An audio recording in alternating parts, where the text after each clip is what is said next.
Artemisia Gentileschi nació en 1593, hija de uno de los pintores más destacados de Roma a principios del siglo XVII, Orazio Gentileschi. El hecho de que Orazio pudiese enseñar a su hija a pintar en su hogar facilitó su acceso a la profesión. Estamos viendo su cuadro Susana y los viejos, pintado en 1610, es decir, a sus 17 años. Como pasó con casi todos sus contemporáneos, su arte muestra mucha influencia de Caravaggio. En este caso, ese influjo se nota tanto en la técnica del claroscuro como en las correcciones que observamos en la capa del sujeto de la izquierda, muchas directamente con pintura, dejando ver que Artemisia, tal como Caravaggio, no realizaban dibujos virtuosos previos a la pintura. Artemisia es, sin dudas, la pintora más famosa del siglo XVII, aunque lamentablemente su fama no se deba a sus superlativas condiciones como artista. Durante su juventud, Artemisia vivió una experiencia dramática. En 1611, a Orazio Gentileschi, su padre, le encargaron pintar al fresco una pequeña loggia en el palacio del cardenal Scipione Borghese, en Montecavallo. El mecenas colocó a su lado a un joven artista, Agostino Tassi, apodado el Bravucón. Entre ambos surgió una amistad, por lo que Orazio, que estaba casi siempre fuera y ya no se podía ocupar de los estudios de su hija, pidió a su colega que le diese clases de perspectiva. Agostino comenzó a frecuentar la casa de los Gentileschi, terminando por intimar con Artemisia, que ya tenía 18 años. Luego de una situación de violencia, Tassi le prometió matrimonio y Artemisia aceptó, pero esperó en vano durante un año el cumplimiento de esa promesa.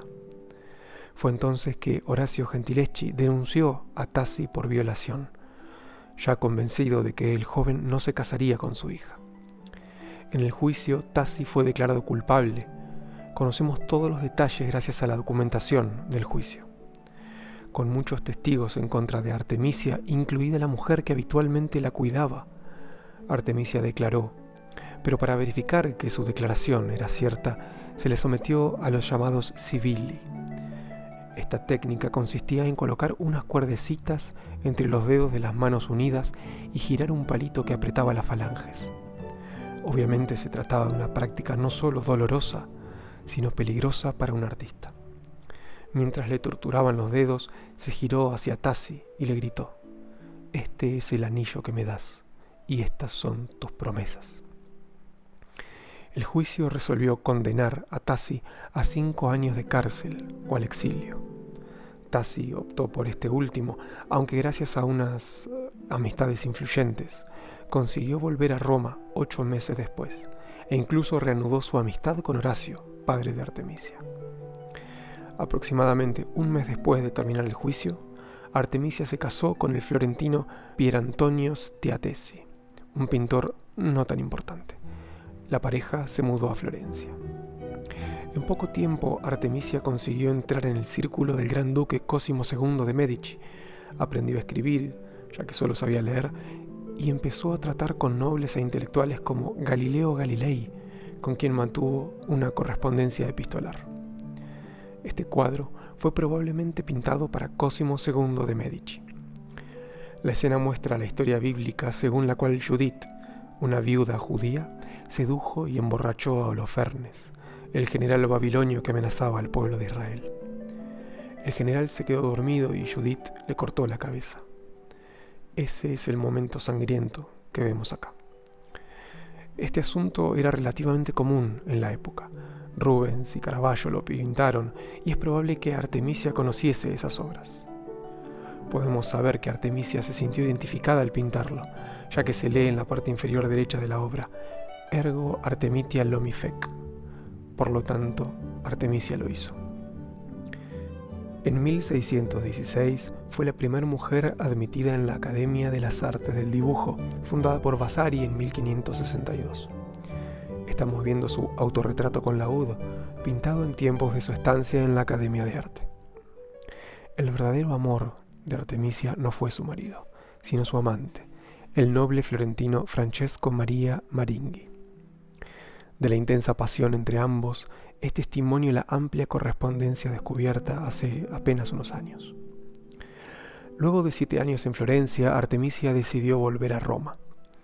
Una vez instalada, notó que las habladurías sobre ella habían caído en el olvido. Los salones se disputaban su presencia y se le invitó también a formar parte de la Academia de los Deseosos, prestigiosa institución que reunía a los intelectuales romanos más importantes. En 1630 el artista decidió ir a Nápoles, que a comienzos del siglo XVII era una de las ciudades más grandes de Europa. Allí recibió importantes encargos, entre otros, de Felipe IV de España. Estamos viendo El suicidio de Lucrecia, uno de sus autorretratos. En 1637 se mudó a Inglaterra y recibió encargos de Carlos I. Ahora estamos viendo una de sus obras más famosas, el autorretrato vestida de pintura, que pintó en sus años londinenses. Luego Artemisia regresó a Nápoles, donde vivió hasta su muerte. Pese a su indudable calidad artística y sus influyentes amistades, no se libró nunca del todo de su fama de licenciosa. La opinión pública nunca le perdonó ser una mujer libre. Su figura fue rápidamente olvidada y no sería redescubierta sino hasta 1916, gracias al historiador de arte Roberto Longhi. Desgraciadamente, algunas ideologías la rodearon de un orgullo resiliente por su historia privada, opacando su trayectoria artística, menoscabando un trabajo cuya factura se puede comparar con la del mismísimo Caravaggio.